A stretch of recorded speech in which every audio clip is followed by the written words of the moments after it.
Hello, नमस्कार, आदाब, सत श्री अकाल, वणक्कम, वंदे मातरम। दोस्तों, स्वागत है आप सभी का गॉगल गुरु ऑडियो बुक चैनल पर। आप सुन रहे हैं असंभव डकैती का एपिसोड नंबर 3।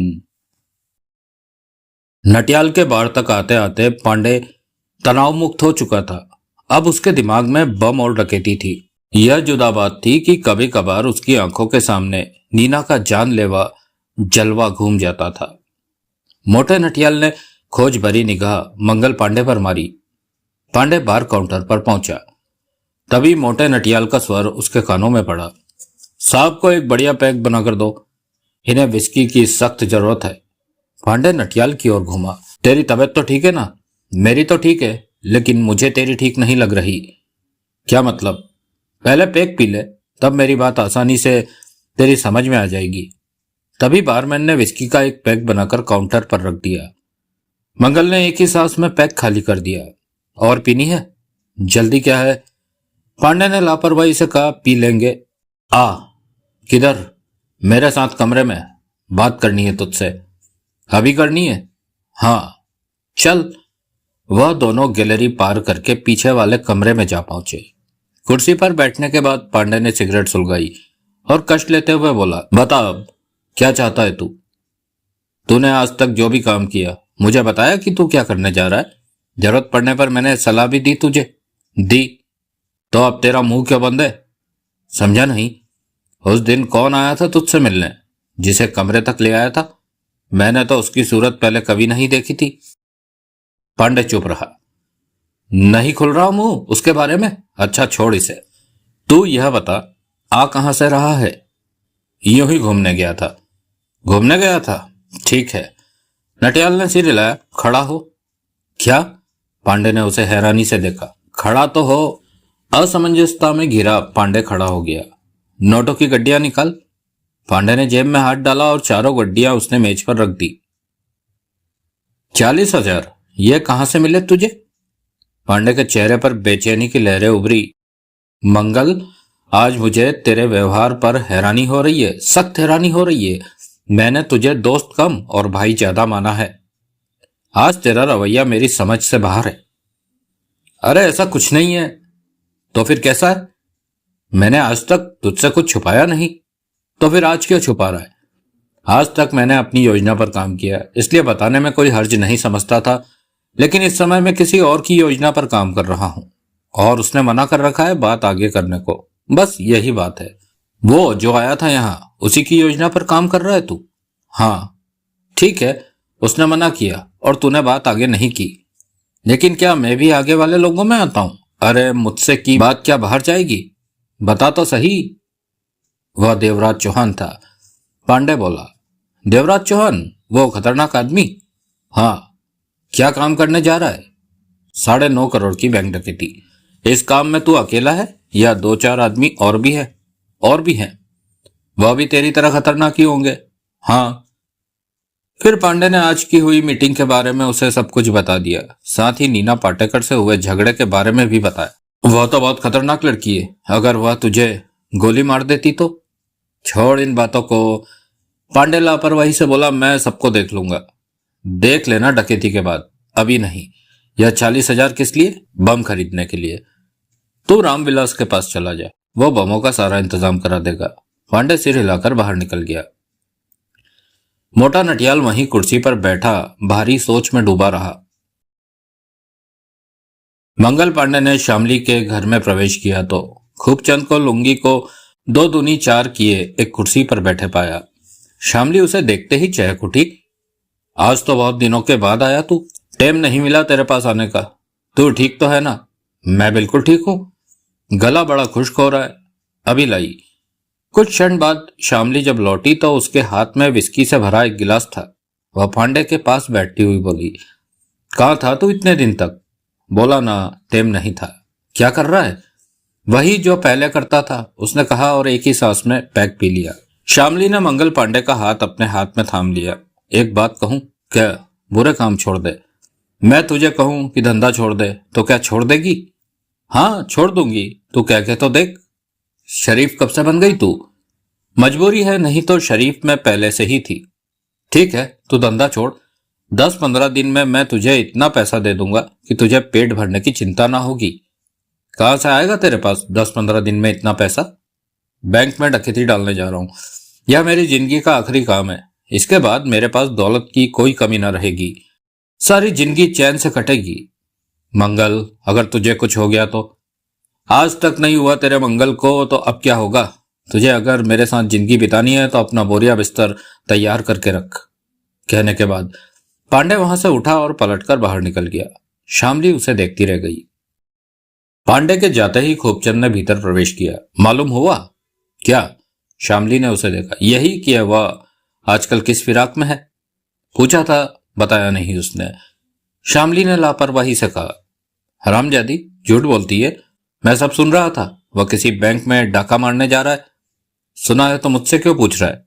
ज्यादा उड़ मत मुझसे, वह गुर्र रहा है। किस बैंक में डाल रहा है डकैती? तू सब सुन रहा था तो यह भी सुना होगा।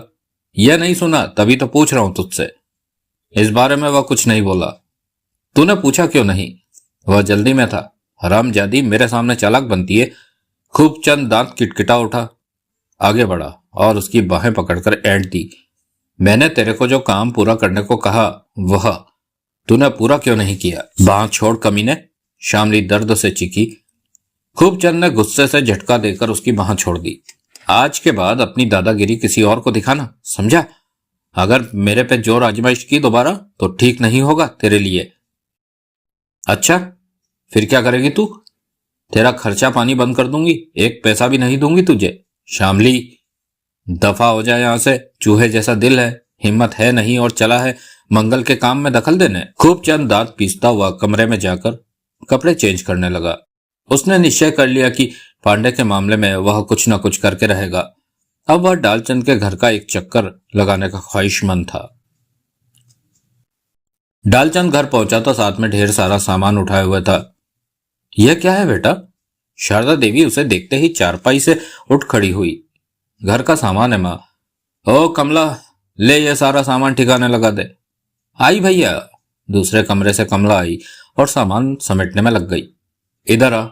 शारदा देवी चारपाई पर सरक कर एक तरफ हो गई। यहां बैठ। डालचंद आगे बढ़ा और चारपाई के एक कोने पर जा बैठा। बोल माँ, क्या बात है? तू आजकल है किस फेर में? मैं समझा नहीं माँ। ढेर सारे पैसे ले आया, तुझे कहाँ की नौकरी मिली है? डालचंद मुस्कुराया।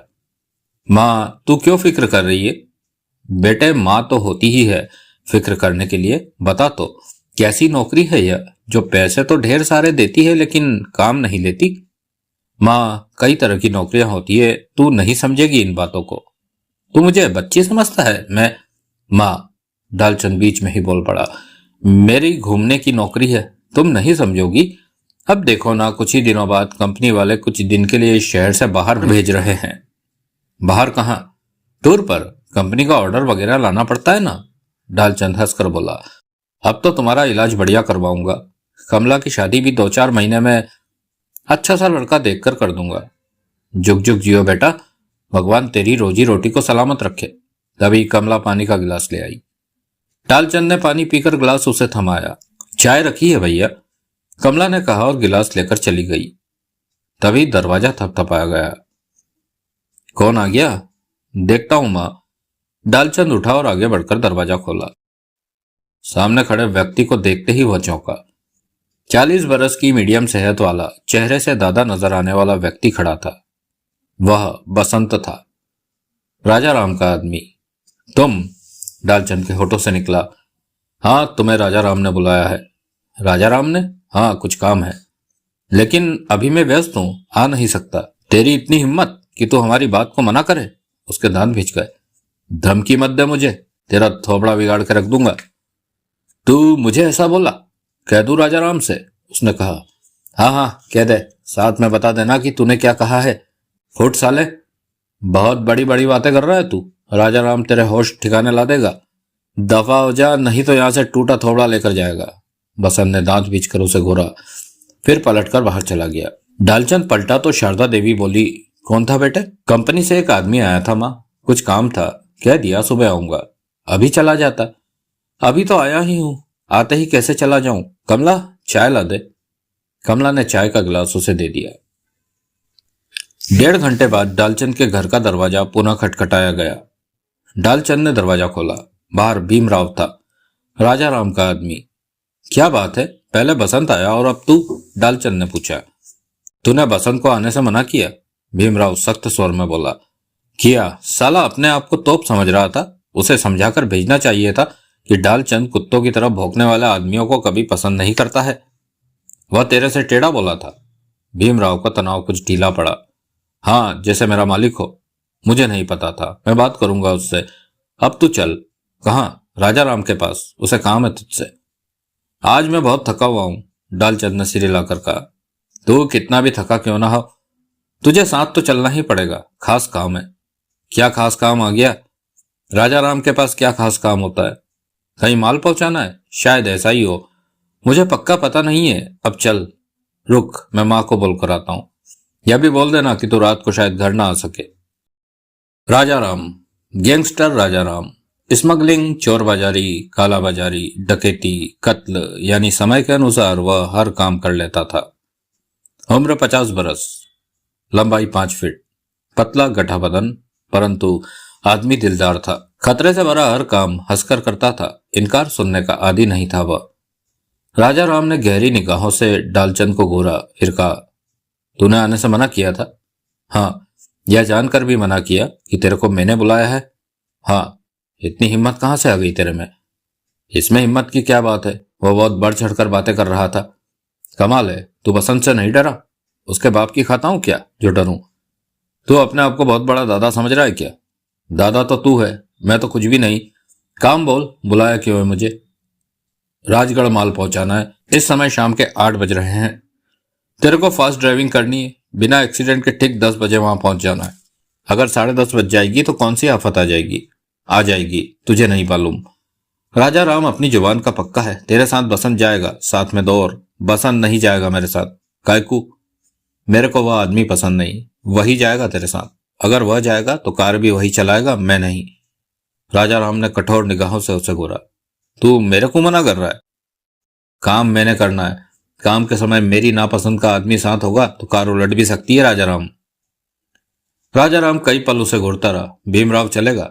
चलेगा, ठीक है, भीमराव जाएगा तेरे साथ। अब जा, जल्दी कर। कितना मिलेगा? 10। पिछली बार तो 25 दिया था, तब काम ज्यादा खतरनाक था। पुलिस का रेड अलर्ट था हर तरफ। अब भी खतरनाक है, रास्ते में कई पुलिस बैरियर पड़ेंगे। तो क्या वह तेरे को पकड़ने के लिए वहां पर बैठे हुए हैं? अगर पकड़ लिया तो भागना पड़ेगा बैरियर तोड़कर। तब ठीक है, 15 ले लियो। अब जा, जल्दी कर। भीमराव को अंदर भेज। डालचंद बाहर निकल गया।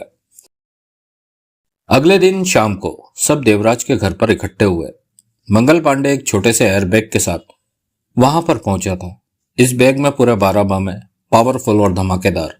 जिससे यह लिए हैं उसे 12,000 रुपए और देने हैं। देवराज चौहान ने बैग से बम निकालकर उनका मुआयना किया। धोखा तो नहीं देंगे ये? नहीं। 52,000 के आए हैं? हाँ। अब तुम्हें 12 और देने हैं? हाँ। देवराज चौहान ने जगमोहन को देखा। इसे 12,000 और दे दो। क्यों दूं? हमें क्या मालूम 52 के आए हैं या 35,000 के। मंगल के चेहरे पर क्रोध नाच उठा। तुम्हारा मतलब कि मैं झूठ बोल रहा हूं? वह गुर्राया। मैं तुमसे बात नहीं कर रहा, तुम चुप ही रहो। जगमोहन दांत भींचकर बोला। तुमने मुझे धोखेबाज कहा है। पांडे चीखा। कान खोलकर सुन ले। 10-20 की हेरा फेरी नहीं करता मैं। जब करता हूं तो मोटे माल की करता हूं।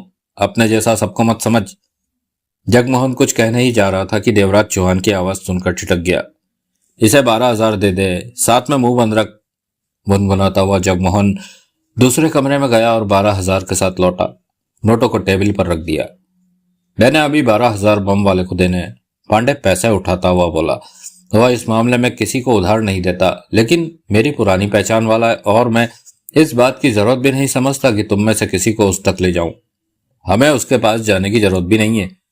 नीना पाटेकर ने मुंह खोला। हमें इस बात का विश्वास है कि छोटी सी रकम के लिए तुम हेरा फेरी नहीं करोगे। मंगल पांडे ने नीना पाटेकर पर निगाह मारी, फिर मुंह फेर लिया। तुम लोग परसों सुबह 8 बजे यहाँ आ जाना। परसों 30 तारीख है, और इन बमों के दम पर हमें मुल्क राज कंपनी का 5.5 करोड़ रुपया बैंक से बाहर जाने से रोकना है। हमें पूरी कोशिश करनी है कि 31 की अपेक्षा पहली को ही Sevaram Mewaram import export company के पैसे के साथ बाहर निकले और हम निकलने से पहले ही डकैती कर ले। परसों सुबह मैं बताऊंगा कि इनका इस्तेमाल कैसे करना है। हमें हर काम सावधानी और संभल कर करना होगा। मैं नहीं चाहता कि 31 को कोई ऐसी गड़बड़ हो कि पहली को होने वाली डकैती खटाई में पड़ जाए। कैसी गड़बड़? उस्मान अली बोला। गड़बड़ की कोई उपमा शक्ल नहीं होती उस्मान अली। मैंने ऐन मौके पर ऐसी ऐसी गड़बड़ें होती देखी है कि इंसान का भरोसा उड़ जाए बाकी चीजों पर से। ऐसे मौके पर हमेशा संयम से काम लेना पड़ता है। जरा सी घबराहट इंसान को मौत के मुंह में धकेल रखने की शक्ति रखती है। इस बात को हमेशा अपने पल्ले बांध कर रखना, देवराज चौहान ने गंभीर स्वर में कहा। उस्मान अली सिर हिलाकर रह गया। तो अब परसों सुबह 8 बजे आए? मंगल पांडे बोला। हाँ, 9:30 बजे तक हमें बैंक के सामने पहुंच जाना है और ठीक 10 बजे एक्शन में आ जाना है, देवराज चौहान ने सिर हिलाया। ठीक है। पांडे ने डालचंद को देखा। मेरी रिवॉल्वर दे। लाया नहीं, डालचंद ने जेब टटोल कर कहा। लाया नहीं क्या मतलब? पांडे के होठों से सख्ती भरे शब्द निकले। मतलब कि नहीं लाया, डालचंद ने भी तीखे स्वर में कहा। भूल गया, क्योंकि रिवॉल्वर जेब में रखने की आदत नहीं है मुझे। आदत होती तो लेकर आता। मुझे रिवॉल्वर चाहिए, मंगल पांडे ने एक एक शब्द चबाकर कहा। परसों सुबह जब यहाँ आओगे तो ले लेना, भूलूंगा नहीं, तब ले आऊंगा। और अगर इस बीच मुझे रिवॉल्वर की जरूरत पड़ गई तो? हद से हद मरी जाएगा ना। कोई बात नहीं, मैं। सुनो, नीना पाटेकर ने बीच में टोका और मंगल पांडे से कहा, अगर तुम्हें वास्तव में रिवॉल्वर की जरूरत है तो मुझसे ले लो। परसों डालचंद तुम्हारी ले आएगा तो मैं अपनी वापस ले लूंगी। मंगल पांडे ने कुछ नहीं कहा। नीना पाटेकर पर निगाह मारकर दांत भींचे डालचंद को देखते हुए पलटा और नोटों को जेब में डालते हुए बाहर निकल गया। नीना पाटेकर ने कंधे उचकाए और डालचंद से बोली, तुम मेरे साथ चलो, मैं तुम्हें घर छोड़ देती हूँ। नहीं, यह अभी नहीं जाएगा, मुझे इससे कुछ काम है, देवराज चौहान ने सिगरेट सुलगाते हुए कहा। तुम जाओ नीना, इसे अभी 4 घंटे और लग जाएंगे। नीना पाटेकर सिर हिलाकर उठी और डालचंद पर निगाह मारकर बाहर निकल गई। उस्मान अली भी चला गया।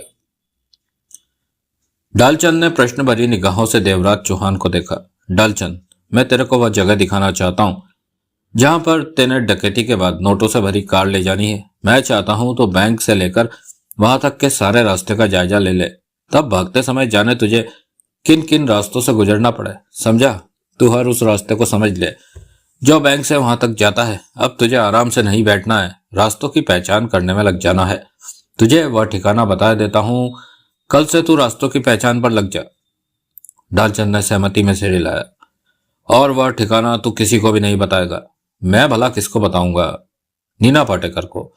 देवराज चौहान ने उसकी आंखों में झांका। वह तुझ पर मेहरबान लग रही है। औरत की आंखों को मैं अच्छी तरह पहचानता हूं।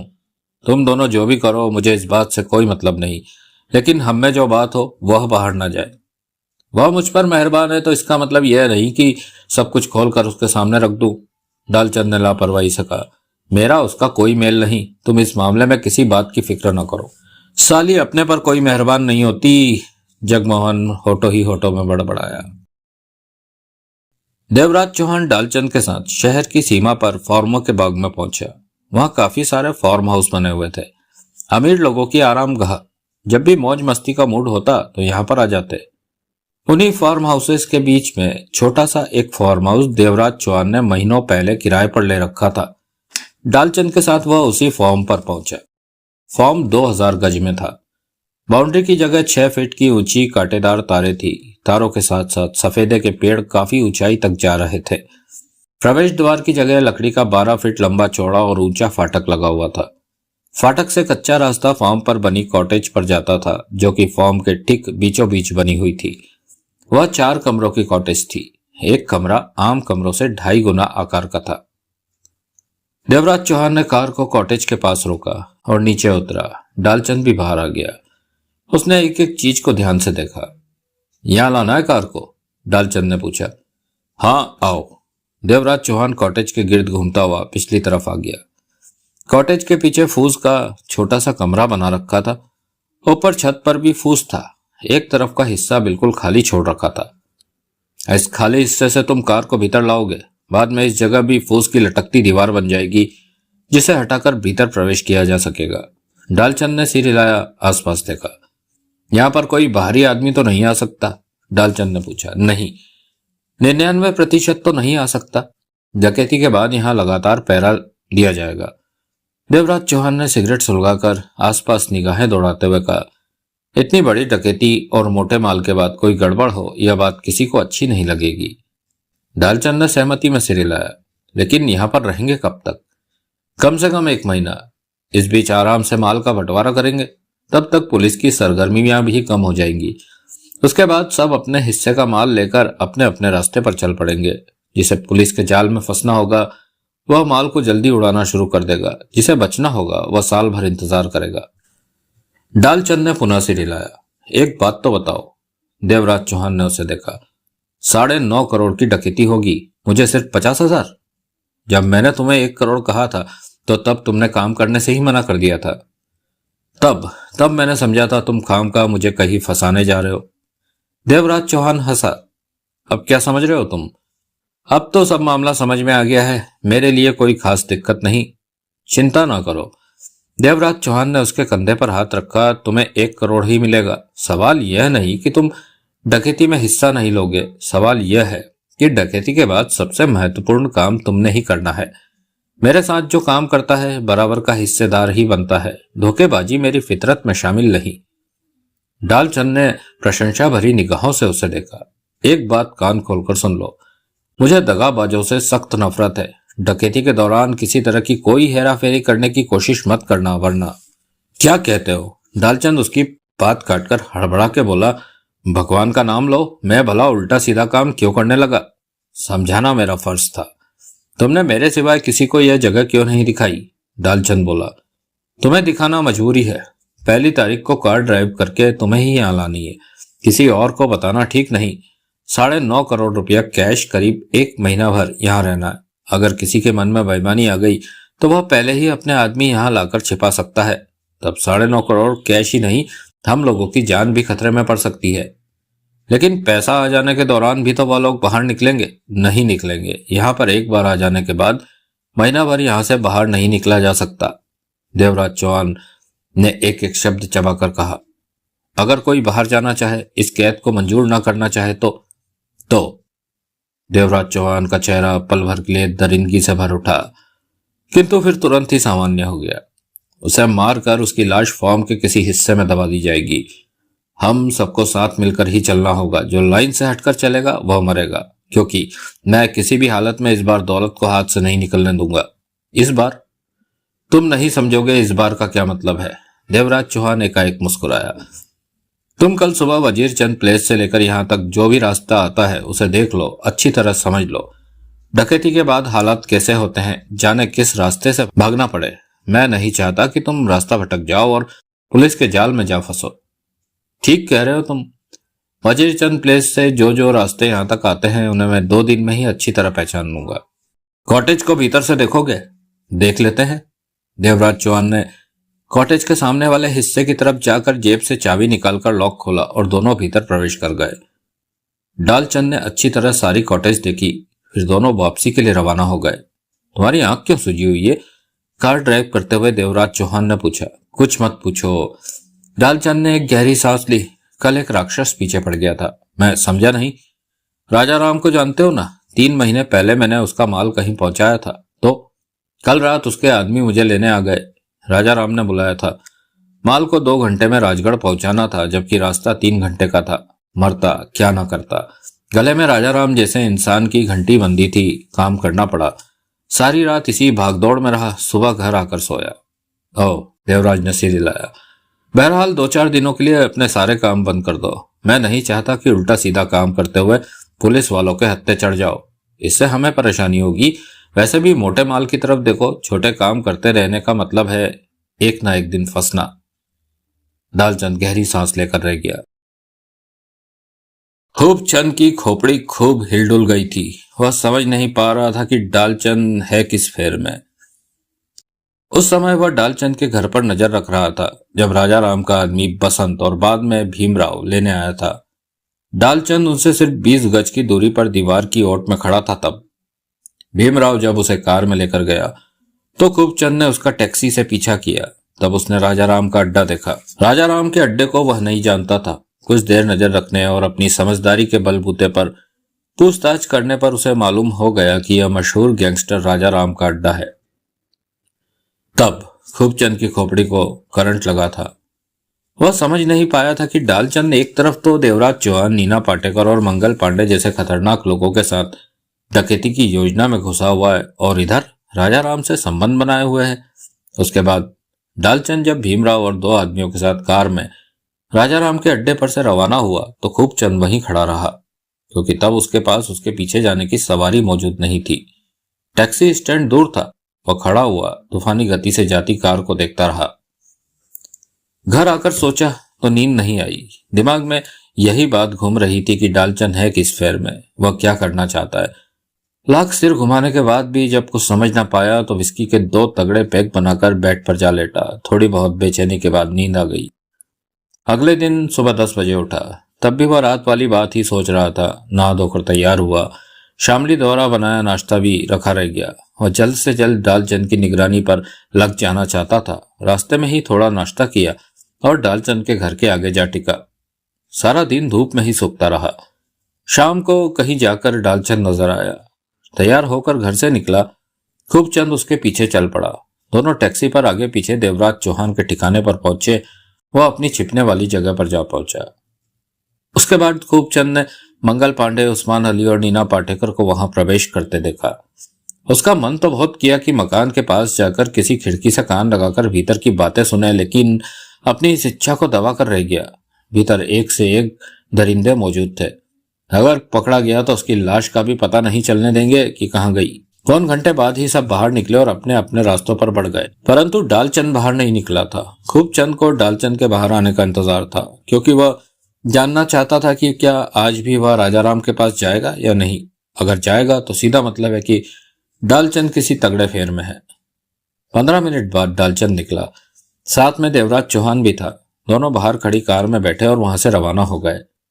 खूबचंद दौड़ा और मोड़ पर बने टैक्सी स्टैंड पर से टैक्सी लेकर कार के पीछे चल दिया। जब फार्म हाउस वाला इलाका आया तो उसने अपनी टैक्सी को पहले ही रुकवा लिया, यह सोचकर कि खुला इलाका है, उन लोगों की निगाह में टैक्सी आ सकती है। इस तरह खूबचंद ने उनका फार्म हाउस वाला अड्डा भी देख लिया। अगला दिन सबका सामान्य तरीके से बीता। 19 तारीख थी। मंगल पांडे मोटे नटियाल के बार में पड़ा, शराब पीता रहा और आराम करता रहा। वह जानता था कि कल सुबह भागा दौड़ी वाला खतरनाक काम करना है।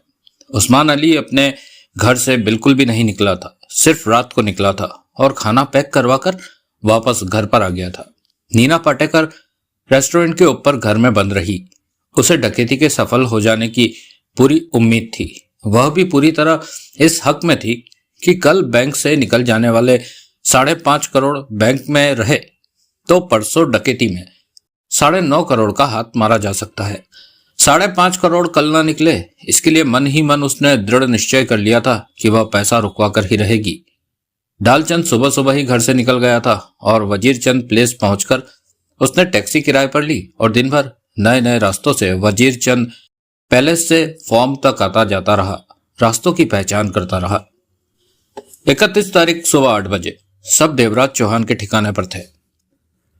आने वालों में डालचंद नहीं था। देवराज चौहान ने सब पर निगाह मारी। सब लोग पूरी तरह तैयार होकर आए हैं। देवराज चौहान ने कहा, आज तुम लोगों ने अपनी समझदारी और तेज तर्रारी का सबूत देना है। सबकी गंभीर दृष्टि देवराज चौहान पर जा टिकी। डालचंद नहीं आया, एकाएक नीना पाटेकर बोल पड़ी। देवराज चौहान ने उसे सख्त निगाहों से देखा। तुम्हारा डालचंद से क्या मतलब? कोई मतलब नहीं। तो फिर अपने काम से मतलब रखो। देवराज चौहान तीखे स्वर में कह उठा। नीना पाटेकर को कहते ही अपनी गलती का एहसास हुआ कि वह यहाँ डालचंद के बारे में पूछने नहीं बल्कि जिस काम के लिए आई है उसे उसकी तरफ ध्यान देना चाहिए। आज फिर उसने मंगल पांडे की निगाहों को अपने शरीर पर चुपते पाया, परंतु वह खामोश रही, बोली कुछ नहीं। कुछ देर बाद उन सब ने खतरनाक काम को अंजाम देना था और ऐसे मौके पर वह झगड़ा वगैरह करके माहौल को खराब नहीं करना चाहती थी। देवराज चौहान ने पुनः कहना शुरू किया, आज हमें बेशक अपनी जान पर ही क्यों ना खेलना पड़े, लेकिन 5.5 करोड़ कैश से भरी वैन को बैंक से नहीं निकलने देना है। 5.5 करोड़ को हर कीमत में बैंक में ही पड़े रहने देना है, ताकि कल जब हम बैंक में डकैती करें तो इस 5.5 करोड़ को मिलाकर पूरा 9.5 करोड़ रुपया हमारे हाथ लगे। अगर तुम लोग सावधानी और समझदारी से चले तो हम अपनी योजना में आसानी से कामयाब हो सकते हैं और कल 9.5 करोड़ के मालिक बन सकते हैं। आज हमें मुलक राज एंड कंपनी वाले 5.5 करोड़ रुपए को बैंक से निकलने से कैसे रोकना है, यह मैं अब बताता हूँ। कहने के साथ ही देवराज चौहान ने सबको योजना बताई। 10 मिनट तक वह इस बारे में उन्हें समझाता रहा। सबने देवराज चौहान के कहे एक एक शब्द को ध्यान से सुना। देवराज चौहान ने जगमोहन को देखा। बमों वाला थैला लाओ। जगमोहन बमों वाला थैला ले आया। इसमें 12 बम है, 3-3 तुम चारों ले लो। यह इतने बड़े बम नहीं है कि जेब में या शरीर के कपड़ों में न छुपाए जा सके। देवराज ने कलाई पर बंधी घड़ी में समय देखा। 8:30 बज रहे थे। हमारे पास आधा घंटा है, तब तक एक एक कप चाय पी ली जाए। 9 बजे हम यहाँ से कार में एक साथ निकलेंगे। 40 मिनट का रास्ता है वजीर चंद प्लेस का। 9:40 पर हम बैंक के सामने होंगे। मैं तुम लोगों को बैंक से पहले ही उतार दूंगा। पैदल ही तुम लोग बैंक की तरफ बढ़ोगे और काम खत्म करने के बाद हम लोगों की मुलाकात शाम को इसी जगह 6 बजे होगी, ताकि अगले दिन यानी कि कल 1 तारीख को होने वाली डकैती की योजना पर बातचीत की जा सके। जगमोहन, बिना देर किए जल्दी से चाय बना लाओ। जगमोहन किचन की तरफ बढ़ गया। तभी मंगल पांडे बोला, मुझे रिवॉल्वर चाहिए, आज जरूरत पड़ सकती है। डालचंद तो आया नहीं। डालचंद 9 बजे ही बैंक की निगरानी पर पहुंच चुका है। देवराज चौहान ने पांडे को देखकर कहा, वहीं तुम्हें रिवॉल्वर मिल जाएगी। वहां पर मैं डालचंद को कहां ढूंढता फिरूंगा। मंगल पांडे की बात सही थी। तुम लोगों में से किसी के पास रिवॉल्वर नहीं है? देवराज चौहान ने सबको देखा। मेरे पास नहीं है, उस्मान अली बोला। तुम्हारे पास है? देवराज चौहान ने नीना पाटेकर को देखा। हाँ, पाटेकर ने सिर हिलाया। देवराज चौहान उठा और दूसरे कमरे में चला गया। चंद ही पलों में वापस आया तो हाथों में 2 भरी रिवॉल्वरें थी। एक उस्मान अली को दे दी और दूसरी मंगल पांडे को देकर कुर्सी पर बैठ गया। इस बीच जगमोहन चाय ले आया। सबने चाय पी। उसके बाद जगमोहन, उस्मान अली, मंगल पांडे और नीना पाटेकर ने 3-3 बम लेकर अपनी जेब में डाल लिए। अब वह सब चलने को तैयार थे। फिर सब बाहर निकले। देवराज चौहान ने दरवाजे पर ताला लगाया और कार में बैठकर सब वहां से वजीर चंद प्लेस की तरफ रवाना हो गए। तभी उस्मान अली बोला, डालचंद बैंक पर 9 बजे क्यों पहुंचे? यह देखने के लिए कि हमारे वहां पहुंचने तक वहां का और आसपास का माहौल रोजमर्रा की भांति है या कुछ ठीक नहीं है। 5.5 करोड़ की रकम बड़ी है। सुरक्षा के लिए तगड़े इंतजाम भी हो सकते हैं जो हमेशा नहीं होते होंगे। देवराज चौहान ने जवाब दिया और सिगरेट सुलगा ली। 10 मिनट बाद लाल बत्ती पर कार फंस गई। चौराहे पर 2 कारों की टक्कर हो गई थी, जिसके कारण सड़क पर वाहनों का जमघट जमा होता जा रहा था। अचानक आई इस मुसीबत को देखकर सब हड़बड़ा उठे। देवराज चौहान ने घड़ी देखी। 9:15 बज रहे थे। साला ट्रैफिक भी अभी जाम होना था। गलती की, हमें 8:30 बजे ही निकल चलना चाहिए था। जगमोहन दांत पीसकर कह उठा, ट्रैफिक जाम ना होता तो देर ना होती। ज्यादा देर चक्का जाम रहा तो वक्त पर हमारा पहुंचना कठिन हो जाएगा, दांत पीसकर नीना पाटेकर बोली। मेरे ख्याल में हमें कार छोड़कर चौराहे के आगे टैक्सी पकड़ लेनी चाहिए, उस्मान अली बोला। ऐसा करके हम समय पर वहां पहुंच जाएंगे। तुम्हारा क्या ख्याल है? जगमोहन देवराज चौहान से बोला। कोई फायदा नहीं, सुबह का समय है, कोई खाली टैक्सी मिलेगी नहीं, और क्या पता चौराहे के आसपास टैक्सी स्टैंड है भी या नहीं। देवराज चौहान ने अपनी बेचैनी को दबाकर कहा, शांति से बैठो, सुबह का समय है, ऑफिस टाइम है, ट्रैफिक ज्यादा देर जाम नहीं रहेगा। ज्यादा देर हो गई तो? उस्मान अली व्याकुलता से बोला। जिस बात का हल हमारे पास है ही नहीं, उसके बारे में सोचना बेमानी है। अब कुछ भी नहीं हो सकता, रास्ता खुलने का इंतजार करो। देवराज चौहान ने आसपास जमे हुए ट्रैफिक पर निगाहें डालकर कहा। सब भीतर ही भीतर क्रोध में धधकते कार में बैठे रहे। जाम ट्रैफिक को इस तरह देख रहे थे कि आंखों ही आंखों में उसे भस्म कर दे। लगभग 20 मिनट बाद जैम ट्रैफिक का रास्ता खुला। तब तक चौराहे के आसपास इतना ज्यादा ट्रैफिक जमा हो चुका था कि उन्हें वहां से निकलने में 10 मिनट लग गए। हमें 20 मिनट देर हो गई है, मंगल पांडे गुर्रा उठा। देवराज चौहान ने कार तूफानी गति से दौड़ा दी। सबके दिल धड़क रहे थे, अब क्या होगा? कहीं बैंक वालों ने नोटों को वैन में लादना तो शुरू नहीं कर दिया, क्योंकि ऐसे काम बैंक खुलते ही शुरू हो जाते हैं। 10:15 पर वह लोग वजीर चंद प्लेस पहुंचे। देवराज चौहान ने कार को बैंक से पहले ही रोका। तुम लोग दाएं बाएं फैल जाओ। देवराज चौहान जल्दी से बोला। मैं डालचंद से मिलकर लाइन क्लियर का पूछता हूं, फिर इशारा करूंगा काम शुरू करने का। देवराज चौहान के कहने की देर थी कि नीना पाटेकर, मंगल पांडे, उस्मान अली और जगमोहन कार से निकलकर वजीर प्लेस के पीछे वाले हिस्से में मौजूद हिंदुस्तान बैंक के अहाते में फैल गए। देवराज चौहान सड़क के किनारे कार खड़ी करके नीचे उतरा और टहलता हुआ आगे बढ़ा। उसकी निगाहें डालचंद को खोज रही थी। वह जल्द से जल्द डालचंद से बात करना चाहता था। कुछ ही क्षणों में उसे डालचंद नजर आया, जो बैंक की दीवार से सटकर खड़ा सिगरेट पी रहा था। देवराज चौहान को देखकर वह संभला। देवराज चौहान उसके समीप पहुंचा। तुम लोग बहुत देर से पहुंचे, मैं तो सोच रहा था कि आओगे या नहीं, धीमे से डालचंद बोला। ट्रैफिक में फंस गए थे। अब कोई फायदा नहीं। क्या मतलब? बैंक अहाते में खड़ी वैन देख रहे हो? देवराज चौहान ने बैंक के अहाते में खड़ी बैंक वैन की तरफ निगाह मारी है। मेटाडोर वैन के साइज से जरा सी ही बड़ी थी। तुम्हारे कथित 5.5 करोड़ उसमें पहुंच गए हैं। क्या? देवराज चौहान चौंका। हाँ, 10 बजने में 5 मिनट पर ही बैंक वालों ने अपना काम शुरू कर दिया था। उस बैंक वैन में 4 मोटे बोरे सामान थैले और 2 काले रंग के बड़े बड़े संदूक वैन में रखे गए हैं। मैंने अपनी आंखों से सब कुछ देखा है। बीच में एक बार सुसु करने गया था, फिर वापस आकर जम गया था। देवराज चौहान ने दांत पीसकर वैन को देखा। वैन के करीब गनों सहित 2 पुलिस वाले खड़े थे, जो सतर्क मुद्रा में थे। वैन जाएगी तो यह दोनों पुलिस वाले ड्राइवर की बगल में बैठेंगे।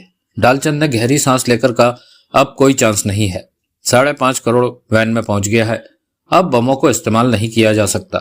बम वैन पर पड़ेंगे तो वैन में रखे नोट जलकर खाक हो जाएंगे, और अगर वैन पर बम नहीं फेंका गया तो चाहे कितनी भी तबाही क्यों ना मचे, यह लोग वैन को लेकर चले ही जाएंगे।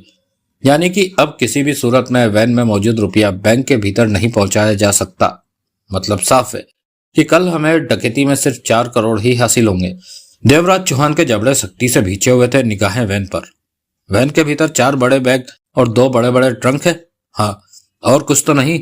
और क्या होगा? वैन का दरवाजा भीतर से बंद है या खुला हुआ? मेरे सामने तो बाहर से बंद नहीं किया। इस बात पर मैंने गौर भी नहीं किया। देवराज चौहान कई पलों तक वैन को घूरता रहा। वैन ड्राइवर कहाँ है? बैंक में गया है, एंट्री करने गया होगा कि वह वैन ले जा रहा है। चलो मेरे साथ। देवराज चौहान डालचंद को साथ लिए बैंक के अहाते से बाहर निकला, साथ ही खास ढंग से इशारा करता आया था। उसके इस इशारे के कारण नीना पाटेकर, जगमोहन, मंगल पांडे और उस्मान अली सब उनके पीछे पीछे बाहर आ गए। क्या हुआ? नीना पाटेकर ने पूछा। हम लेट हो गए। 5.5 करोड़ बैंक अहाते में खड़ी बैंक वैन में लादा जा चुका है। कुछ ही मिनटों में वैन रवाना हो जाएगी। दिल तो चाहता है शहर के ट्रैफिक को आग लगा दूं, मंगल पांडे को रहा। वैन को ही तबाह कर देते हैं कि वह यहां से जा ही ना सके, जगमोहन बोला। नहीं, मंगल पांडे फौरन कह बैठा। एक भी बम वैन पर पड़ गया तो वैन का ऐसा भट्टा बैठेगा कि पूरे तो नहीं, आधे नोट जरूर जलकर खाक हो जाएंगे। पांडे ठीक कह रहा है, देवराज चौहान ने कहा। अब बैंक वैन में पहुंच चुके नोटों को वापस बैंक में पहुंचाना मुमकिन नहीं। हम चाहते थे कि नोट बैंक से बाहर ही ना निकले, ताकि कल हम इकट्ठे ही 9.5 करोड़ पर हाथ मार सके। तो अब क्या करें? नीना पाटेकर बोली। सबके चेहरे लूटे पुटे भाव से भरे पड़े थे। एक ही रास्ता है। क्या? सबके होठों से निकला। इस वैन को बिना देरी किए हमें उड़ा लेना होगा। क्या? सब चौंक पड़े। इसमें 5.5 करोड़ रुपया है, देवराज चौहान सख्ती से बोला। इसलिए? और कल की डकैती? उस्मान अली के होठों से निकला। वह भी होगी। देवराज चौहान एक एक शब्द चबा कर क्या उठा। मैं हर हाल में 9.5 करोड़ रुपया इकट्ठा अपनी आंखों के सामने देखना चाहता हूं। मैं किसी भी कीमत पर इस वैन को उड़ाना चाहता हूं। सब एक दूसरे का मुंह देखने लगे तो कभी बैंक वैन को देखते। तुम लोग खामोश क्यों हो? यह सोचने का वक्त नहीं है, देवराज चौहान बोला। मुझे तुम्हारा आइडिया पसंद आया, नीना पाटेकर बोली। इससे बेहतर रास्ता और कोई हो ही नहीं सकता, मंगल पांडे बोला। लेकिन वैन को उड़ाएंगे कैसे? उस्मान अली बोला। सामने वैन खड़ी है, हमारी जेबों में बम है, जगमोहन गंभीर स्वर में बोला। बमों के दम पर हम दहशत फैलाकर वैन को उड़ा ले जा सकते हैं। वैन के आसपास सिर्फ 2 पुलिस वाले हैं, उन्हें भगाने के लिए बमों की आवाज ही काफी है। जगमोहन ठीक कहता है, देवराज चौहान ने सिर हिलाया। 2 बम बैंक के करीब, 2 बैंक के हाथे में, 2 बैंक के बाहर, और 2 वैन को जब हम लेकर भागे तब फेंके जाए। दहशत फैलाने के लिए इतना ही काफी रहेगा। सबका ध्यान फटते बमों और अपनी जान बचाने की तरफ होगा, तब किसी को वैन देखने का ध्यान ही नहीं रहेगा। सबने सहमति में सिर हिलाया। लेकिन वैन को लेकर जाएगा कौन? डालचंद। डालचंद जोर से चौंका। मैं? हाँ तुम। देवराज चौहान ने उसके कंधे पर हाथ रखा। जब बम फेंके जाएंगे तो इसी आपाधापी में तुम वैन उड़ाकर उसी जगह ले जाओगे जो जगह कल शाम तुमने देखी थी। डालचंद ने झटके के साथ देवराज चौहान का हाथ अपने कंधे से हटाया। मैं यह काम नहीं करूंगा, डालचंद तीव्र स्वर में बोला। धीरे बोल, पांडे ने दांत पीसे। इस समय तू अपनी माँ के घर में नहीं बैठा। डालचंद तुम रेसर हो, वैन को तेजी से भगाकर कम समय में ठिकाने पर पहुंचा सकते हो, और अब कम समय ही लेना हमारे लिए। देवराज चौहान, डालचंद गहरी सांस लेता क्या उठा। मैं किसी भी कीमत पर बलि का बकरा नहीं बनूंगा। मुझे खामखा मरना पसंद नहीं। बलि का बकरा? और नहीं तो क्या। बमों के धमाकों के बीच मुझे बैंक वैन को उड़ा ले जाना होगा। ऐसी बैंक वैन जिसे मीलों दूर से ही पहचाना जा सकता है, उसे लेकर मुझे भीड़ भरी सड़कों पर भगाना होगा, जबकि 2 मिनट में पूरे शहर में पुलिस वालों को वायरलेस पर खबर मिल जानी है कि कोई 5.5 करोड़ से भरी बैंक वैन को ले उड़ा है। वैन के यहां से निकलते ही तीसरे मिनट शहर की तमाम पुलिस ने वैन की तलाश में लग जाना है, और बीच रास्ते में कहीं भी पुलिस मुझे गोलियों से छलनी कर देंगी। इस वैन को हाथ लगाकर मैं बलि का बकरा नहीं बनना चाहता। अगर तुम में से किसी को इस मामले में ज्यादा खुरक है तो वह वैन को खुद दौड़ा ले, मैं नहीं चलाऊंगा। सबने गंभीर निगाहों से एक दूसरे को देखा। डालचंद गलत नहीं कह रहा था। वैन के यहां से चलते ही शहर भर के सारे पुलिस स्टेशनों और गश्ती गाड़ियों को वायरलेस पर खबर मिल जानी थी। हर किसी ने सड़क पर आकर वैन को तलाश करने लग जाना था। यहां से फॉर्म का रास्ता आधे घंटे का था, और आधे घंटे में ऐसे माहौल में करीब 10 बार तो पुलिस से टकराव होना जरूरी था, और टकराव भयानक भी हो सकता था। तुमने बिल्कुल ठीक कहा डालचंद, नीना पाटेकर बोली, लेकिन ऐसे मौके को छोड़ा भी नहीं जा सकता। वैन मैं ले जाऊंगी, मैं ड्राइव करूंगी। तुम? उस्मान अली चौंका। हाँ, 5.5 करोड़ की रकम को छोड़ देना मेरा मन गवारा नहीं करता। जान गई तो भगवान की मर्जी, बच गई तो फिर दौलत की कमी नहीं। सब नीना पाटेकर को देखने लगे। नहीं, वैन तुम नहीं, डालचंद ड्राइव करेगा। बोला ना। देवराज चौहान की बात काटकर डालचंद दांत भींचकर बोला, मैं किसी भी कीमत पर बलि का बकरा नहीं बनूंगा। प्राइवेट गाड़ी होती तो अलग बात थी। 5.5 करोड़ के नोटों से भरी सरकारी गाड़ी को सड़कों पर लेके जाना हरगिज नहीं। अभी मैं मरना नहीं चाहता। मुझे अपनी बीमार माँ का इलाज कराना है, जवान बहन की शादी करनी है। मुझे कुछ हो गया तो उनके लिए ही तो मैं बैंक डकैती में शामिल हो गया हूँ, वरना मेरा क्या है, जैसे तैसा अपना पेट भर ही लेता था। तुम ठीक कह रहे हो, देवराज चौहान जल्दी से बोला। हम किसी भी हालत में नहीं चाहते कि तुम्हें कुछ हो। डालचंद, अपने दिमाग से यह बात निकाल दो कि हम सब तुम्हें बलि का बकरा बना रहे हैं।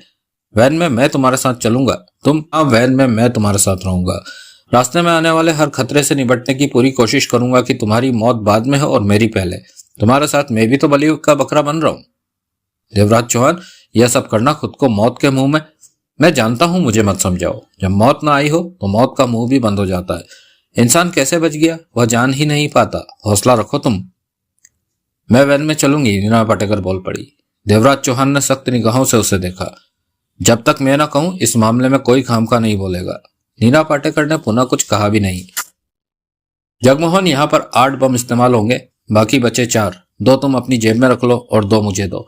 तुम कार में वैन के पीछे आओगे। अगर रास्ते में कोई बड़ा खतरा आता है तो बमों के दम पर तुम उस खतरे को दूर करोगे। लोगों की निगाहों से छिपाकर 2 बम उन लोगों से लेकर अपने कपड़ों के हवाले किए। 2 जगमोहन ने अपनी जेब में सुरक्षित कर लिए। तुम लोग वैन को लेकर जाओगे कहां? मंगल पांडे अचकचा गया। हमारे पास ठिकाना है। वह ठिकाना हमें भी तो मालूम हो। देवराज चौहान ने मंगल पांडे की आंखों में झांका। क्यों मालूम होना चाहिए तुम्हें? मंगल पांडे कुछ कह ना सका। अब काम शुरू करो, नीना पाटेकर बोली। सब बेचैन और व्याकुलता के सागर में गोते लगा रहे हैं।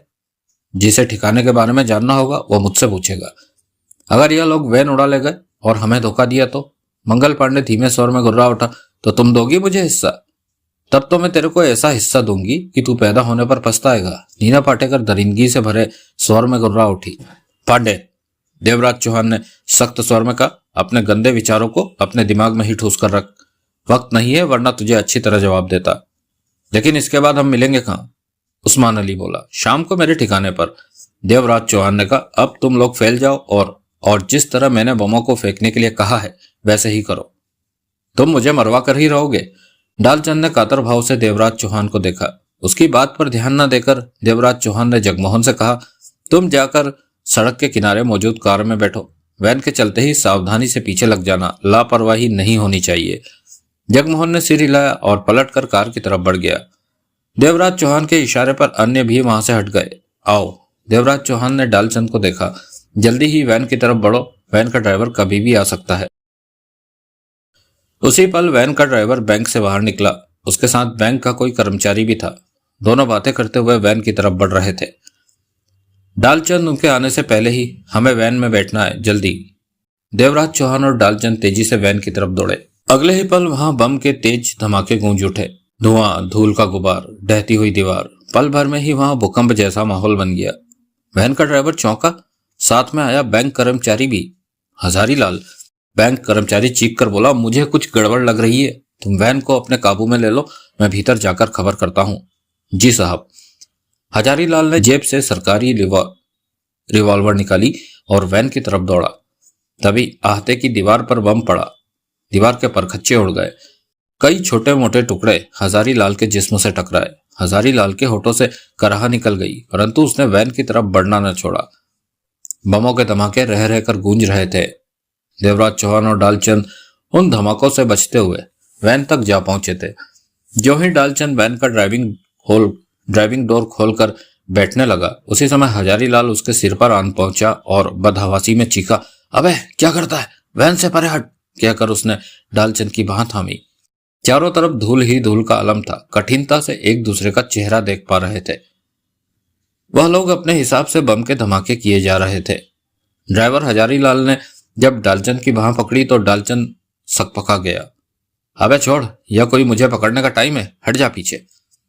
मैं तुम्हें वैन नहीं ले जाने दूंगा। हजारी लाल ने कसमसाकर उसकी बांह और जोर से थाम ली और हाथ में पकड़ा रिवॉल्वर उसके सामने लहराया। रिवॉल्वर अपनी ओर तना पाकर डालचंद सिटपिटा गया। साले, रिवॉल्वर पीछे कर। डालचंद गला फाड़कर चीखा, तू वैन से पीछे हो ले, मैं रिवॉल्वर पीछे कर लूंगा। जितना डालचंद घबराया हुआ था उतना ही ड्राइवर हजारी लाल घबराया हुआ था। मैं तुझे नहीं मारूंगा, छोड़ दूंगा, भाग जा यहां से। हजारी लाल चीखे जा रहा था, अपनी जिंदगी की सर्विस में मैंने कभी गोली नहीं चलाई, कभी ऐसा हादसा नहीं आया। तू मुझे मजबूर मत कर कि मुझे आज गोली चलानी पड़े, तू भाग जा यहां से। समय कम था और यह भूत पीछा छोड़ नहीं रहा था। बमों के धमाके जारी थे। तू अपनी जान का दुश्मन क्यों बना है? डालचंद चीखा। देखा नहीं, बमों के फटते ही वैन के पास मौजूद दोनों पुलिस वाले कहीं जा छिपे हैं। वह समझदार है। मैं भी बहुत समझदार हूं, तू अपनी बता। मारूं गोली? वैन में बैठकर क्या करेगा? आसपास मेरे साथी है, वह एक बम वैन पर मारेंगे तो वैन के साथ साथ तू भी मरेगा। मेरा कुछ नहीं बिगड़ेगा, यह वैन आर्म्स प्रूफ है। एक बार भीतर बैठकर इसकी खिड़कियां शीशे बंद कर लिए तो यह सुरक्षित हो जाएगी। मेरा एहसान मान कि मैं तुझे मार नहीं रहा, किसी की जान लेने का मन नहीं करता। डालचंद समझ गया कि यह आदमी उसका वक्त बर्बाद कर रहा है। एक एक पल कीमती था और यह आराम से बातों में लगा है। पल भर में ही न जाने कहां से उसमें हिम्मत आ गई। धुएं के गुबार फैले ही थे, जहां नहीं फैले थे वहां धूल उड़ रही थी। डालचंद ने जेब में हाथ डाला, मंगल पांडे वाली रिवॉल्वर जेब से निकाल ली और उसकी नाल ड्राइवर हजारी लाल की तरफ करके ट्रिगर दबा दिया। आखिरी पल में हजारी लाल को एहसास हुआ कि क्या हो रहा था।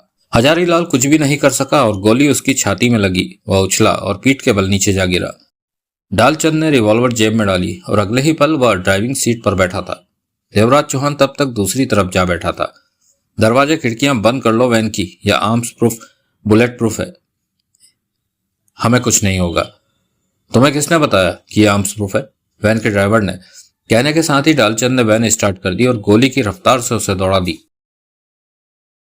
आसपास छिपे पुलिस वालों ने वैन को अपनी जगह से हिलते देखा तो वैन पर गोलियां दागी।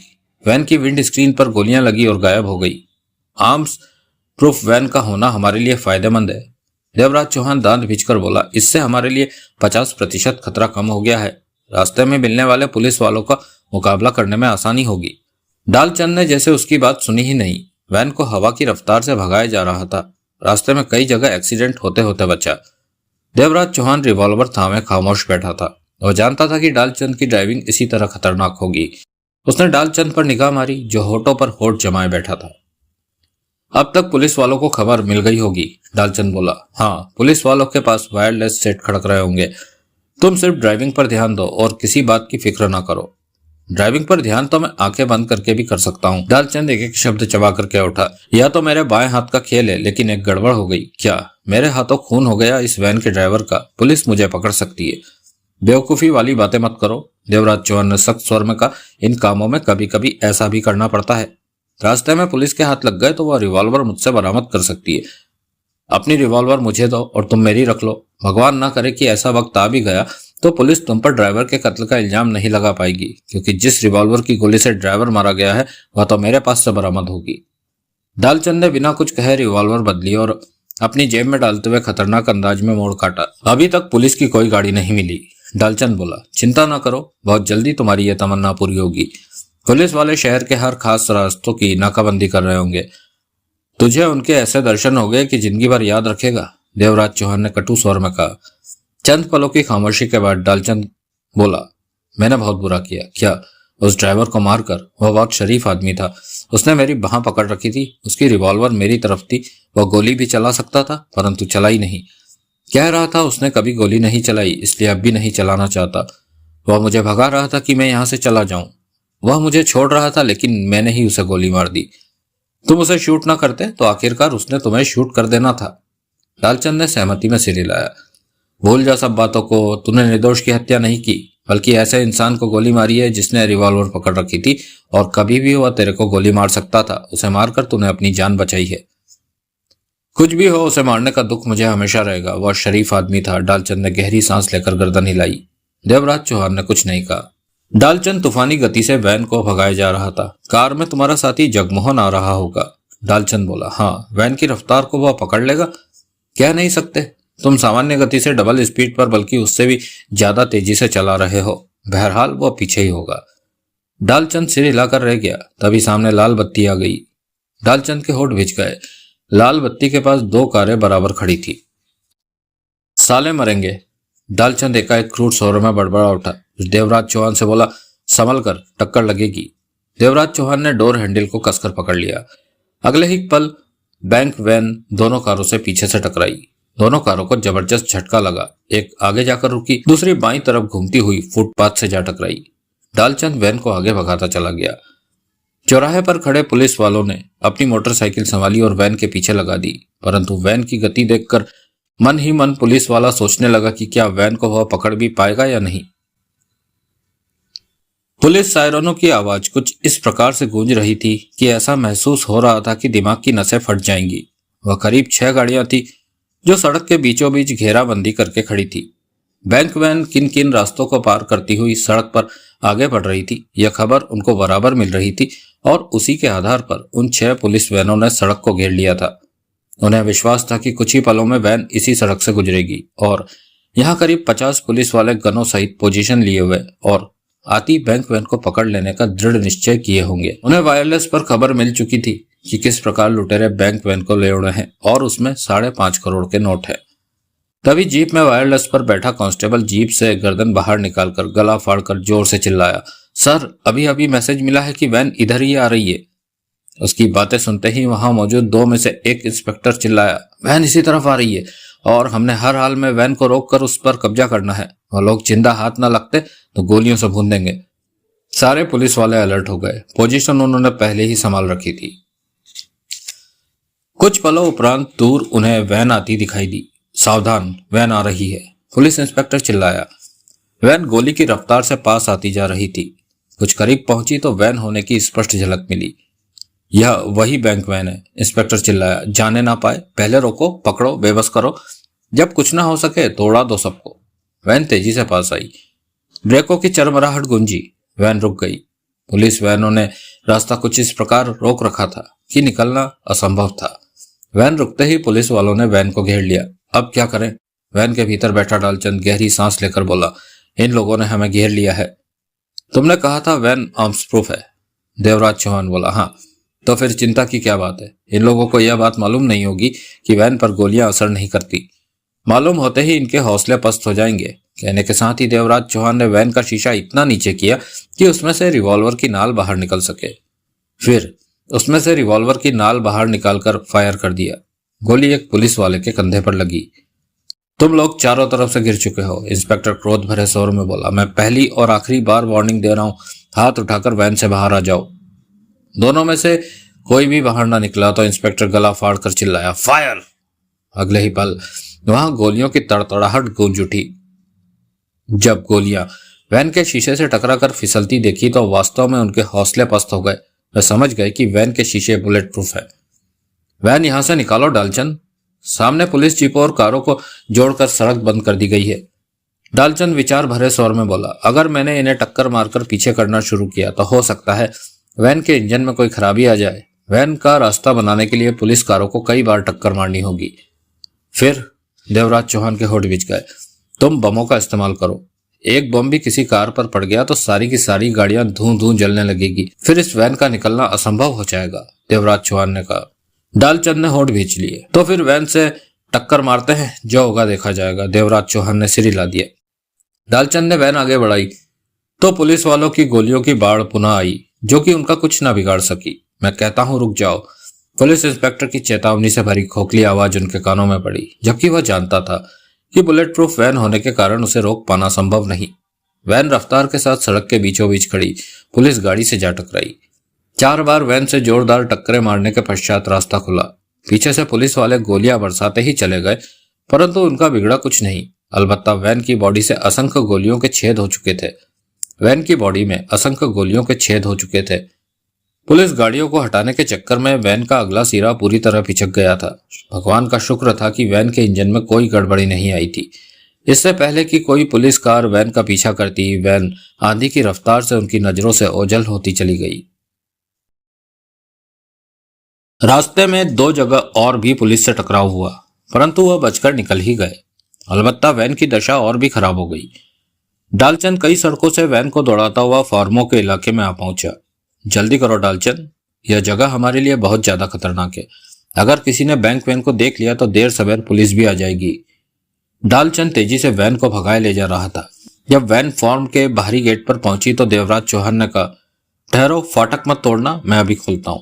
डालचंद ने फाटक के पास वैन रोकी। देवराज वैन से नीचे उतरा और फाटक खोल दिया। फिर वैन के भीतर जाते ही वह बोला, तुम वैन को भीतर ले जाओ, मैं फाटक बंद करके अभी आया। डालचंद वैन को आगे बढ़ा ले गया। देवराज चौहान ने लकड़ी का फाटक बंद किया और आसपास निगाह मारी। उसे कोई भी नजर न आया। तेज धूप निकली हुई थी। वह पलटा और कॉटेज की तरफ बढ़ गया। डालचंद ने कॉटेज के पीछे बने फूस के बड़े से कमरे में बैंक वैन को घुसेड़कर रोक दिया।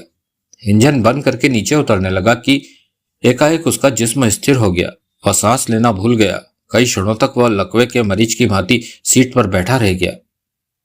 वैन के पिछले हिस्से में से किसी के खांसने की हल्की सी आवाज आई थी। डालचंद ने धड़कते दिल से गर्दन घुमाकर पीछे देखा। डिब्बा टाइप वैन बंद थी। उसकी पीठ पीछे छोटी सी खिड़की थी। उसने उसे खोलने की चेष्टा की तो वह खुली नहीं। वह समझ गया कि उसे भीतर से ही खोला जा सकता है। तो वैन के भीतर कोई था। डालचंद बहुत देर तक स्थिर मुद्रा में बैठा रहा। फिर उसका जिस्म हिला और पुष्ट पर बनी छोटी सी खिड़की थपथपाकर बोला, कौन है अंदर?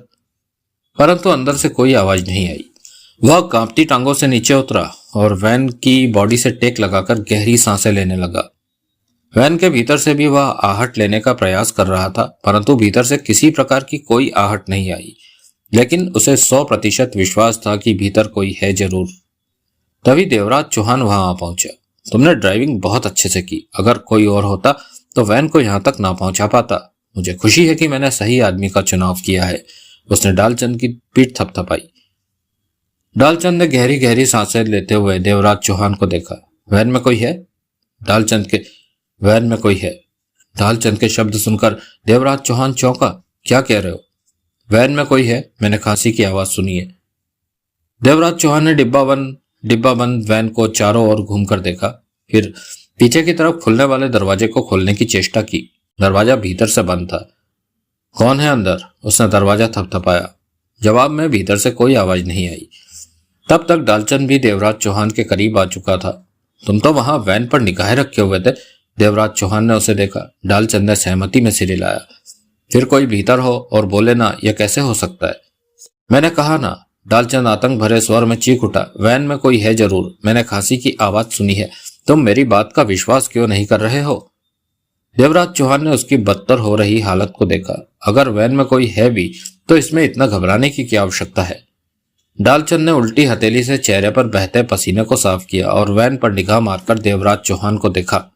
याद है, मैंने तुमसे कहा था कि बीच में एक बार मैं सुसु करने गया था, तो मेरे जाने से पहले वैन के पास गनों सहित 2 गार्ड खड़े थे, बैंक के गार्ड। और जब सुसु करके वापस आया तो वे फिर दिखे नहीं मुझे। तुम्हारा मतलब है कि भीतर गनों को लिए वे दोनों गार्ड हैं? हो सकते हैं। देवराज चौहान वैन को देखता ही रह गया। यह बहुत खतरनाक बात थी कि वैन बंद करके दो गार्ड अंदर बैठे थे। उनके हाथों में गनें थी। अगर वह किसी तरह से वैन का दरवाजा खोल भी ले तो दरवाजा खुलते ही भीतर मौजूद दोनों गार्डों ने अपनी गनों से उनके जिस्मों को उधेड़ कर रख देना था। देवराज चौहान ने चैन की सांस ली कि अच्छा हुआ वक्त रहते यह बात उन्हें मालूम हो गई, वरना अवश्य ही अनर्थ हो जाता। तभी उन्हें कार के इंजन की आवाज सुनाई दी। देवराज चौहान ने जेब से रिवॉल्वर निकालकर हाथ में ले ली और कॉटेज के साथ घूमकर साइड में पहुंचा तो देखा कि आने वाली कार अपनी ही थी। उसे जगमोहन चला रहा था। देवराज चौहान वापस वैन के पास आ गया। कौन है? पूछा डालचंद ने। जगमोहन, देवराज चौहान ने कहा। दोनों खामोशी से खड़े तीक्ष्ण निगाहों से वैन को घूर रहे थे। कुछ ही क्षण में जगमोहन भी वहां आ गया। क्या बात है? जगमोहन के चेहरे पर प्रसन्नता थी कि 5.5 करोड़ के नोटों से भरी वैन उनके काबू में पहुंच चुकी है। तुम लोग हो किस सोच में? वैन तो अब यहां सुरक्षित पहुंच चुकी है। रही मेरी बात तो मैं वैन को पकड़ नहीं पाया क्योंकि वैन की रफ्तार बहुत तेज थी। देवराज चौहान ने सिगरेट सुलगाई। जगमोहन, वैन के भीतर कोई है। डालचंद का ऐसा ख्याल है कि गनों को थामे 2 गार्ड भीतर हैं और हम लोगों के लिए यह बात बहुत खतरनाक सिद्ध हो सकती है। क्या? जगमोहन चौंका। भीतर गनों के साथ 2 गार्ड? हाँ, ये बैंक के सिक्योरिटी गार्ड होंगे जो बैंक की मोटी मोटी रकमों के साथ उनकी हिफाजत के लिए जाते होंगे। ऐसे गार्ड खतरनाक होते हैं। उनका निशाना पक्का होता है और ऐसे मौके पर मारने मरने पर उतारू हो जाते हैं। लेकिन यह तो डिब्बा बंद वैन है। सांस लेने के लिए उन्हें फ्रेश हवा कहां से मिल रही होगी? जगमोहन ने कहा। मैंने इस बात पर विचार किया है। देवराज चौहान ने सिर हिलाकर कहा। मेरे ख्याल में वैन के नीचे से हवा जाने का प्रबंध अवश्य होगा। खैर, यह बात तो हम बाद में भी जान लेंगे। बिना हवा के तो वे लोग भीतर रहने से रहे। तुम भीतर जाकर बैठने के लिए कुर्सियां तो ले आओ। हमें यहीं बैठना पड़ेगा। क्या मालूम वह कब दरवाजा खोलकर बाहर निकले और हम पर गोलियां दागने लगे। वैन के दरवाजे पर ऐसी कोई सिटकनी भी नहीं जिसे हम बाहर से बंद कर सकें। इनसे बात नहीं की। कोशिश तो की थी परंतु भीतर से कोई बोला नहीं। बोलेगा। जगमोहन ने घूर कर वैन पर एक निगाह मारी। बिना रोटी पानी के कब तक वे इस प्रकार भीतर बैठे रहेंगे? जल्दी बोलेंगे ये लोग। कहने के साथ ही जगमोहन पलटा और कॉटेज की तरफ बढ़ गया। डालचंद के चेहरे पर बेचैनी और व्याकुलता छा गई। मुझे उस ड्राइवर की याद आ रही है जिसे मैंने गोली मारी थी। वह धीमे स्वर में बोला। वह बहुत ही शरीफ इंसान था। मुझे उसको मारना नहीं चाहिए था ताकि वह तुझको मार देता। देवराज चौहान ने क्रोध भरे स्वर में कहा। डालचंद कंधों को उचकाकर रह गया। कुछ ही क्षण बाद देवराज चौहान, डालचंद और जगमोहन वैन के पिछले हिस्से की तरफ कुर्सियां बिछाए बैठे थे। देवराज चौहान ने गोद में रिवॉल्वर रखी हुई थी। इस बात के प्रति वह लोग बहुत सावधान थे कि अगर भीतर मौजूद गार्ड वैन का दरवाजा खोलते हैं तो उन्हें इस बात का पहले ही आभास हो जाए। गर्मी जोरों की पड़ रही थी। पसीना बह रहा था चेहरों पर। जगमोहन, इस फूस वाले कमरे के बाहरी तरफ भी छप्पर की दीवार खड़ी कर दो। मैं नहीं चाहता कि पास आने पर भी किसी की निगाह इस वैन पर पड़े। कॉटेज में पड़ा है छप्पर। आ डालचंद, इस फूस वाले कमरे की चौथी दीवार भी खड़ी कर दे, फिर यह वैन अच्छी तरह से ढक जाएगी। आधे घंटे की मेहनत मशक्कत से उन दोनों ने फूस वाली चौथी दीवार को बांध कर खड़ा कर दिया। अब फूस वाले कमरों में पूरी तरह छाया थी। कहीं कहीं से रोशनियां छनकर आ रही थी। सबने एक दूसरे को देखा। फिर देवराज चौहान बैठा और हाथ में पकड़ी रिवॉल्वर की नाल से वैन की बॉडी को ठकठका कर बोला। तुम लोग मेरी आवाज सुन रहे हो? कोई जवाब नहीं। उसने पुनः वैन की चादर ठकठकाई। कोई जवाब नहीं। तुम लोगों की खामोशी ज्यादा समय तक नहीं चल सकती। अभी तो हम तुम्हें बोलने के लिए कह रहे हैं, पर बाद में तुम हमें बोलने के लिए कहोगे। बिना रोटी पानी के कब तक भीतर बैठे रह सकोगे? भूख और प्यास से तड़प कर अपने आप बाहर निकलोगे। चंद क्षणोपरांत भीतर से आवाज आई। तुम हमारी फिक्र ना करो। ऐसे मौकों के बारे में सोचकर ही सरकार की तरफ से हमें वैन में रखा हुआ खाना पानी मिलता रहता है जो कुछ दिन चल सके। रकम जितनी ज्यादा हो खाना पानी भी उतना ही ज्यादा होता है। क्या मतलब? मतलब ये कि हमारे पास खाने पीने का पूरा मुकम्मल इंतजाम है। कब तक चलेगा? कुछ दिन तो चलेगा ही। उसके बाद क्या करोगे? बात की बात बाद में देखेंगे। अभी तो काम चल रहा है। सांस लेने के लिए तुम लोगों को हवा कहां से मिल रही है? वैन के नीचे बने छेदों में से। छेद इतने छोटे हैं कि सिर्फ हवा ही आ सकती है, रिवॉल्वर की गोली नहीं आ सकती। भीतर से आने वाले भारी स्वर ने समझाने वाले भाव में कहा। तुम लोग कितने हो? 2 हैं। इस बार दूसरी आवाज आई। तुम सबके लिए काफी है। तुम लोगों ने ड्राइवर हजारी लाल का खून किया है। वह मेरा जीजा था। याद रखना, हम किसी भी कीमत पर तुम लोगों को जिंदा नहीं छोड़ेंगे। मरोगे तुम सब। और तुम बच जाओगे? हमारा क्या है, हम तो पहले ही फंसे पड़े हैं। इस समय हम अपने बचने की तो उम्मीद ही नहीं रख रहे, सिर्फ ये सोच रहे हैं कि तुम लोगों को कैसे मारा जाए। उसके स्वर में दृढ़ता थी। बेवकूफ हो तुम लोग। देवराज चौहान के होठों से गुर्राहट निकली। तुम लोग हमारा कुछ नहीं बिगाड़ सकते। वैन का दरवाजा खोलोगे तो मरोगे, नहीं खोलोगे तो भी मरोगे। इस वक्त तुम्हें अपनी जान बचाने की सोचना चाहिए। भीतर से कोई जवाब ना आया। मेरी बात मानोगे तो बच सकते हो। तुम्हारी बात। भीतर से पुनः आवाज आई। तुम यही कहोगे कि हम वैन का दरवाजा खोलकर अगर हाथ उठाकर बाहर आ जाए तो तुम लोग हमें छोड़ दोगे और इस माल में से हमें थोड़ा दाना भी दे दोगे? समझदार हो तुम लोग। मैं बिल्कुल यही कहना चाहता था। हमें बेवकूफ मत समझो। हमें तुम जैसे लोगों से निपटने की ट्रेनिंग दी जाती है। हम इस दौलत के रखवाले हैं, समझे? हिस्सेदार नहीं। बहुत वफादार हो अपनी नौकरी के। गलत समझ रहे हो तुम। अपनी जान के आगे किसी चीज का महत्व नहीं होता। वफादारी भी तब तक ही होती है जब तक जान बचने का चांस हो। हमें वैन में पड़ी दौलत की परवाह नहीं। इस समय हमने अपनी जान बचानी है। तो हमारे साथ मिल जाओ। नहीं, तुम लोगों के साथ सौदा नहीं हो सकता। दरिंदे हो तुम लोग। हजारी लाल को मारने वाले इंसान हो ही नहीं सकते। सोच लो, हमारी बात ना मानकर तुम लोग अपनी ही मौत को बुलावा दे रहे हो। तुम अपनी खैर मनाओ, हम तो आराम से बैठे हैं। देवराज चौहान ने होठ बिछ लिए। वह लोग दृढ़ इरादा किए बैठे थे और किसी भी कीमत पर दरवाजा खोलने को राजी नहीं थे। एक बात और सुन लो, हमारे पास वायरलेस सेट है, उसे हम चालू करने जा रहे हैं। अभी तक हमने तुम लोगों के 3 नाम सुने हैं, जगमोहन, डालचंद और देवराज चौहान। यह तीनों नाम हम पुलिस को बताने जा रहे हैं। देखते हैं तुम कब तक बचोगे। तुम जो भी कर लो लेकिन बच नहीं सकोगे। अगर तुम्हारे पास वायरलेस सेट है तो पुलिस वालों ने तुमसे संपर्क क्यों नहीं किया?